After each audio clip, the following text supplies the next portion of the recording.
পরিবর্তন news channel, আপনার কণ্ঠ, আপনার পছন্দ। নমস্কার, পরিবর্তন নিউজ চ্যানেল আপনার স্বাগত আছে। নতুন আপডেট জন্য চ্যানেলকে লাইক, সাবস্ক্রাইব, কমেন্টস করুন। আজকে আপডেট। আজ হিন্দুদের নিয়ে বাংলাদেশে কি হচ্ছে।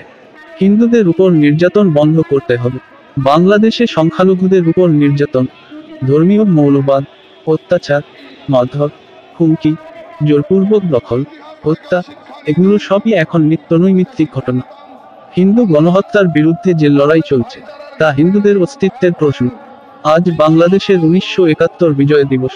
এবার বাংলায় সংখ্যালঘুদের, মুসলিম মানুষের চিন্তা ভাবনা শুধুমাত্র রাজনীতি, কিন্তু কিছু হয় না। পণ্য বয়কটের স্লোগানকে ফালতু বলে মনে করেন সংখ্যালঘু সম্প্রদায়ের প্রতিনিধি মোহাম্মদ কামরুজ্জামান চাচা অনুভব করেন। পশ্চিমবঙ্গ রাজ্য কংগ্রেস কমিটি মৈত্রী দীর্ঘস্থায়ী হোক মিছিল বের করে প্রচার করে। এবার পশ্চিমবঙ্গের বাঙালি হিন্দুরা মনে করছেন ধর্মনিরপেক্ষতা ভুলে বাংলাদেশ ইসলামিক রাষ্ট্রে রূপান্তরিত হচ্ছে। বিশাল ধিক্কার দিবস পালন করা হচ্ছে। শিয়ালদহ থেকে রানীরাস মনি রোডে মহাজনসম্পর্কের সমাবেশ আয়োজন করেছে বাঙালি হিন্দু সুরক্ষা সমিতি। আর নয় পলায়ন, এবার পরাক্রম।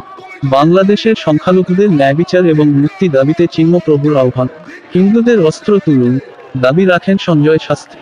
উপস্থিত ছিলেন সাধু সমাজ, সন্ত, সন্ন্যাসী, সাধিকা, বিজেপি পশ্চিমবঙ্গ রাজ্য নেতা, বিধায়ক, সাংসদ এবং বিভিন্ন সংগঠনের প্রতিনিধি। হিন্দু সম্রাট রক্ষার জন্য প্রদীপ্তানন্দ মহারাজ সভাপতি কার্তিক মহারাজ। হিন্দুদের উপর নির্যাতন বন্ধ করতে হবে। আপনারা আমাদের সঙ্গে থাকুন। ধন্যবাদ ভিডিওটি দেখার জন্য এবং আমাদের চ্যানেলটি সাবস্ক্রাইব করতে ভুলবেন না।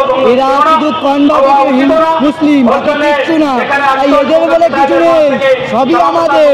আমরা দিয়েছি তাই রয়েছে, খেতে দিচ্ছি তাই খেতে পাচ্ছে, যেদিন তুলে নেব বাংলাদেশে চিন্ময় প্রভুকে যেভাবে করছে তার প্রতিবাদ আমরা ধিক্কার জানাই এবং সনাতনী হয়ে একজন সনাতনী মহান মানুষকে আমি নিজের অন্তঃস্থলকে থেকে আমি তার মুক্তির দাবি করি। যদি পাকিস্তান যদি ওদের সাপোর্ট না করতো, হ্যাঁ, কিন্তু এত ক্ষমতা ছিল না বাংলাদেশে যে আমাদের হিন্দুদের না কেন কিসের জন্য দায়ী মানব। সেটা তো অবশ্যই পলিসি তো কিছু খারাপ আছে, তার জন্য আজকে বাংলাদেশ হচ্ছে। অখণ্ড ভারত ছিল, পাকিস্তান, আফগানিস্তান আর মায়ানমার, এদিকে আমাদের বাংলাদেশ সবই তো আমাদের ভারতবর্ষ থেকে বিচ্ছিন্ন। হ্যাঁ, নাম বলে দাও। আমার নাম অভিজিৎ মহারাজ, হিন্দু সুরক্ষা দলের করতে চাই না, কিন্তু ওপার বাংলার কিছু ঘটনাকে কেন্দ্র করে যার মধ্যে সিংহভাগটাই মিথ্যা, সেরকম কিছু নিয়ে এপার বাংলার হিন্দু মুসলমানের সম্পর্কের মধ্যে একটা বিদ্বেষমূলক পরিবেশ তৈরি করতে চাইছে। কিন্তু মিথ্যাকে তো বেশি দিন চালানো যায় না।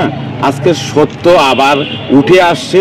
বাংলাদেশ থেকেই সংখ্যালঘু হিন্দু ভাইরা তারা বলছেন যে আমরা ভালো আছি, আমাদের ধর্মীয় স্থান মন্দিরগুলো সুরক্ষিত আছে, আমরা স্বাধীনভাবে ধর্ম পালন করছি। ফলে বোঝা গেছে ওই লড়াইটা হিন্দু মুসলমানের লড়াই নয়, ওটা হচ্ছে রাজনৈতিক লড়াই। কোনো দেশের আভ্যন্তরীণ রাজনৈতিক লড়াই হতে পারে, সেটা তাদের দেশের নিজস্ব বিষয়, কিন্তু ভারতবর্ষের মানুষ সেই লড়াইতে নিজেদেরকে জড়াবেন না। তাদের রাজনৈতিক লড়াই, তাদের ক্ষমতার লড়াই, তাদের দেশবাসী যে লড়াই যেভাবে নিয়ে যেতে চাইবেন চলবে। আমরা চাই প্রত্যেকটা দেশে সুষ্ঠু গণতন্ত্র প্রতিষ্ঠিত থাকুক, সব মানুষের ধর্মীয় স্বাধীনতা থাকুক, সমস্ত যারা ধর্মীয় সংখ্যালঘু তাদের নিরাপত্তা, তাদের ধর্ম পালনের স্বাধীনতা, এটার দিকে রাষ্ট্রপ্রধান যারা, সরকার যারা ক্ষমতায় থাকেন, তারা যত্নবান হোক এবং যত্ন সহকারে। অধিকারীদের চিন্তা করার কোনো কারণ নেই, প্রয়োজনও নেই। একটা দরজা বন্ধ থাকলে হাজার দরজা খুলে যায়। অন্যান্য যদি মনে করে যে ভারতের ব্যবসায়ীরা সেখানে রপ্তানি করবে না, তাহলে অন্য দেশের ব্যবসায়ীরা তার সুযোগ নেবে। এটা আমাদের দেশের ক্ষতি হবে, ভারতের ক্ষতি হবে, ভারতের ব্যবসায়ীদের ক্ষতি হবে।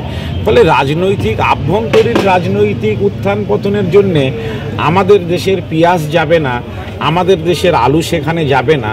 তারা বয়কট করতে পারে, কিন্তু আমরা অনুরোধ করব তারা যেন আমাদের দেশের পণ্য তারা বয়কট না করে। এটাই হবে দেশের কল্যাণের জন্য, দেশের উন্নয়নের জন্য উত্তম প্রস্তাব।